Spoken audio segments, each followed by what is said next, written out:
Hey, can massage therapists get chiropractic? Yeah. And do chiropractors need massage? Yes. So this is the worlds combining today. Beautiful. And if you're getting chiropractic and the adjustments aren't going that easy, maybe you need to have a chiropractor who does some muscle work, or you might need a chiropractor who partners up with a massage therapist. So, hey, we're kind of doing the best of both today. This is going to be kind of fun.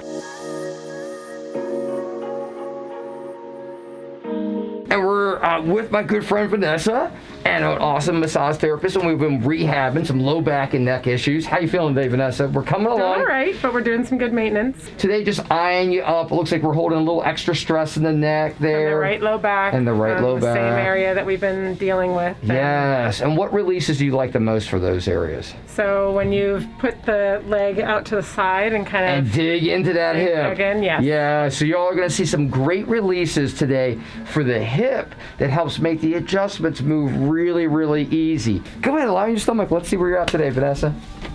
Always fun. Yeah, and I don't know if the folks at home can see this. You're pretty level, but you know that right hip is going into your armpit today. This side moves pretty good. This side goes whoop right up there. And then it gets all spastic and tight through here. Should have a nice curve. The spine should lay like nice like that. And what her body's doing is it's shifting like this. Her spine buckles up like that. So we're gonna make sure that the pelvis levels out and then extends. Vanessa, have you noticed that when this area moves better, that it's like transitioning from sitting to standing and things like that's easier? Absolutely. Yeah.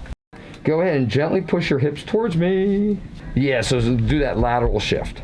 Push. I'm holding the sacral apex here, and then she's literally pushing here as I'm pushing back that way, and it's opening this joint. We're trying to make that joint manually just go like this. But look at how complicated that joint is. Go ahead and push. Nice. And push again. Trying to get that to release. Good. Now, this is like what I call kinetic manual therapy or kinetic mobilization. Folks are learning, you're starting to learn what muscles to do to help release it. And now we're at that acetabular femoral joint. The femur comes in here, y'all, and we're trying to get this to open up, because if this pulls away, this bone pulls away from where it's at, it's going to take some of the stress off of this area. And then go ahead and push towards me and relax. Nice. I'm going hard, but if you don't go as hard with your pressure, then you can kind of go into it harder or easier depending on what you can tolerate. And that's what I love about this way. Okay, guys, this is incredible. Come on over here. They've already, just with working out the muscles, we haven't even done the popping. It's leveled out. Her hip is now getting out of her armpit. That would be a great title for this video. Chiropractic reason number 102, because hips don't belong in armpits. Love it. Go ahead and gently push. Okay, good morning. Here's some stuff. Vanessa, you doing okay so far? Okay, good. Now, cue those abdominal muscles underneath a little bit more. Now shift into mine. Okay. Does that take the stress off of there? Well, it does a bit. Mm-hmm. Okay, good. Now do me a favor and push this leg, push long through your heel on that as you tighten your abs. And that should take the stress off of there. Good. You use some of the hamstring here and use some of the abs here. So y'all, this is another reason why I love kinetic manual therapy, is because when we're on the table and we're working on things, you know, all of a sudden we'll get a spasm and somebody say, well, how did that really hurt? And then we'll go back and we'll do the same maneuver, but they'll start to try a different muscular strategy, and now she's able to do it more comfortably. So if she gets that pain on her own, she goes, oh, let me just activate the leg more here. Let me just activate the hamstring, the abs more here, excuse me.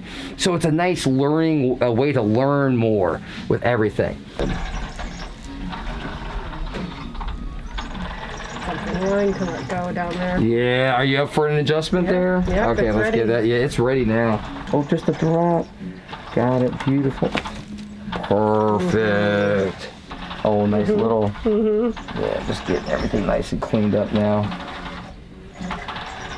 So I'm gonna do some scapular releases here, and I'm using it kind of as a mobilization for the whole shoulder blade. But massage therapists have long been doing this as a way to get working on some of the lat, but more importantly, the subscapularis. Not as bad. Ooh, right there. It's a neglected area. Oh, neglected area, yeah. And here we go. Perfect. You know, one of the biggest questions, we're going to answer this right now. It's a good one. For folks that use chiropractic and massage, you know what the question is all the time is what? Which one do I need most? Yeah, which one do I need most? Or which one? Oh, I think they're both awesome. I agreed. But, okay, which one do I need to do first? Yes, that one too. So I would play with it. As a chiropractor, liking my job to be easier. After. For I you. would always say after. I would say the same for massage therapist.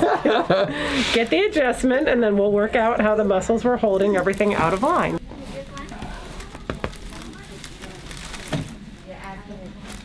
Vanessa, how long have you been a massage therapist? Over 20 years. Oh my word. Now, Vanessa, do you mind me sharing with folks our common link besides being in healthcare? Yes. Okay. There is a high school in the area called Paint Branch High School. Now, I went 10 years earlier at least, but we found out we went to Paint Branch High School in Burtonsville, so go Panthers. Yes. Woo! They let me onto the football team, if that's saying anything. And you can see how big and bulky I am. Yes. And I was smaller than I am now. Different times. Yes.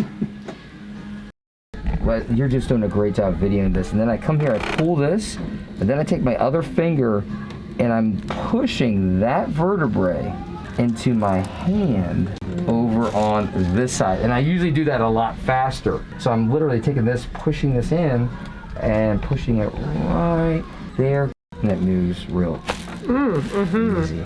And then a speeded up version of that is just you're here. Doing that adjustment in slow-mo is really hard to show that. But it's definitely a timing thing as well. Finish off strong with a little cranial work, calm things down. All right, Vanessa, we'll finish. We finished off strong today. Come on up. Let's have a second to discuss because we're treating the sacroiliac joint. Yes. We noticed there were spasms all the way up. Yep. So what would a massage therapist do for that? I would do extensive work in the hip, all Yes. throughout the gluteal, all along the insertions and the origins of in the sciatum, right along the edge here. Guys, look at how many muscles go in here, and she's going to try to get deep. And look at the relationship with the sciatic nerve too. Yes. Yeah. These can get tight very easily, and this is part of my problem combined with an injury. So all of this would need to be smoothed out, stretched out, massaged out. And I like how you also said the hip, so you didn't just say the back. Nope. She would do the front too. And sometimes we see folks with a more, I wouldn't say less experienced folks, but folks that haven't been working in massage as long, they'll do the back where it hurts the most, but they won't go around to the front. Yes. You definitely get the front as well. Yes. So Vanessa, thanks for sharing your time with us. For the wonderful adjustment. Yeah, this was great today. It helped me significantly. Yeah, the crew was in, and then you were here, and I was like, oh my gosh, this was, it's kind of like life said, you must be filmed with Vanessa today. Woo! Perfect. Happy to do it. Yes. All right, guys. Thank you so much. Thank Good. you.